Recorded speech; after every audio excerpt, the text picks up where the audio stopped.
Hello friends, நீ நம்ம பார்க்க போகிற வீடியோ என்ன அப்படின்னா ஆல்ஸ்பாட் ஆட்டோமோட்டிவ்ல இன்னைக்கு எல்லாருமே மழைக்காக வண்டியை சேஃபாக பாடி கவர் போட்டு வைக்கிறோம். ஆனால் எலி என்ன பண்ணுது அப்படின்னா அவுட் சைட் ஸ்மெல் வந்துகிட்டே இருந்தாலோ இல்லை உங்களுக்கு இன்ஜினில் ஏதோ செக் இன்ஜின் சம்மந்தமாக ஒயரிங்கில் ஏதாவது கம்ப்ளைண்ட் வந்தாலோ நமக்கு கண்டிப்பாக பார்க்க வேண்டிய விஷயம் என்னென்னா நம்ம இன்ஜின் ரூமில் கண்டிப்பாக செக் பண்ணணும். அங்கே தெரியல அப்படின்னா நமக்கு ஒயரிங் பஞ்ச், அதாவது டேஷ்போர்டில் இருக்க ஒயரிங் பஞ்சும் பிரச்சனை வரும். இந்த வண்டியை பொறுத்தவரையும் பார்த்தீங்கன்னா வண்டி எல்லாமே பெர்ஃபார்மன்ஸ் கரெக்டாக இருக்குது. ஆனால் ஆக்சிலேட்டரில் ரெஸ்பான்ஸ் இல்லை அப்படின்னு சொல்லி நம்மகிட்ட ஒரு வெர்னா டீசல் வண்டி வந்திருக்கு. கஸ்டமர் கம்ப்ளைண்ட் என்னன்னா, நாங்கள் லாங் போயிட்டே இருப்போம் சார், ஆனால் அவுட் சைடில் நாங்கள் வெளியே போகும்போது அந்த ஸ்மெல்லு நாங்கள் ஃபீல் பண்ணுறோம், உள்ளுக்குள்ளே திடீர்னு ஏசிக்குள்ளே வருது சார். நாங்கள் அவுட் சைடு மோடு என்ன தான் நாங்கள் இதை நம்ம வெளியே எங்கேயோ செக் பண்ணி இதெல்லாம் வலையெல்லாம் போட்டிருக்காரு, இருந்தாலும் அது கடிச்ச மாதிரி தெரியல. அது இல்லாமல் இந்த பிளாஸ்டிக்கில் இந்த ட்ரிம்ஸ் எல்லாமே கூட உங்களுக்கு மெஷ் வச்சு கிரில் எல்லாம் லாக் பண்ணியிருக்காரு. அப்படி இருந்தும் எனக்கு உள்ள எலியோட சிம்டம் வந்துட்டு போகிற மாதிரிலாம் இருக்கு சார் அப்படின்னு சொல்லியிருக்காரு.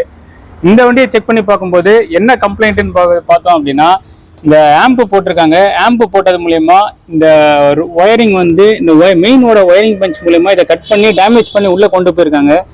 கொஞ்சம் டேமேஜ் பண்ணது மூலயமா தான் எலி உள்ளே வந்திருக்கு. இது கொஞ்சம் கொஞ்சமாக உள்ளே வந்தது போக என்ன நடந்திருக்குன்னு பார்க்கும்போது ஃபுல்லாக கம்ப்ளீட்டாக டேஷ்போர்டை கழட்டிட்டோம். ஏன்னா நம்ம உள்ளே ஒயரிங் பண்ண முடியாது.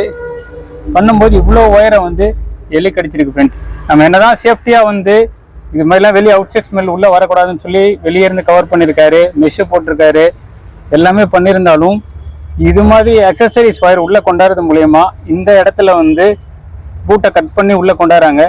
அப்படி கொண்டாடும் போது எலி உள்ளே வர்றதுக்கான இது ஒரு வழியாகவும் அமைஞ்சிருது. இது பண்ணும்போது இவ்வளோ ஒயர் கடிச்சிருக்கு. ஆனால் இந்த வண்டி பை லக்கு நல்லா ஸ்டார்ட் ஆகி வந்திருக்கு ஃப்ரெண்ட்ஸ். கொஞ்சம் பார்க்கும்போது இந்த இடத்த அக்சசரிஸ் நம்ம போடாமல் இருக்க முடியாது. அப்படி போடும்போது இந்த இடத்த கரெக்டாக இன்ஸ்டேட் பண்ணியிருக்காங்களான்றது ஒரு வாட்டி செக் பண்ணிவிட்டு எடுங்க ஃப்ரெண்ட்ஸ். தேங்க்யூ. இந்த வீடியோ உங்களுக்கு பிடிச்சிருந்தா லைக் பண்ணுங்கள், ஷேர் பண்ணுங்கள், மறக்காமல் சப்ஸ்கிரைப் பண்ணுங்கள் ஃப்ரெண்ட்ஸ். தேங்க்யூ.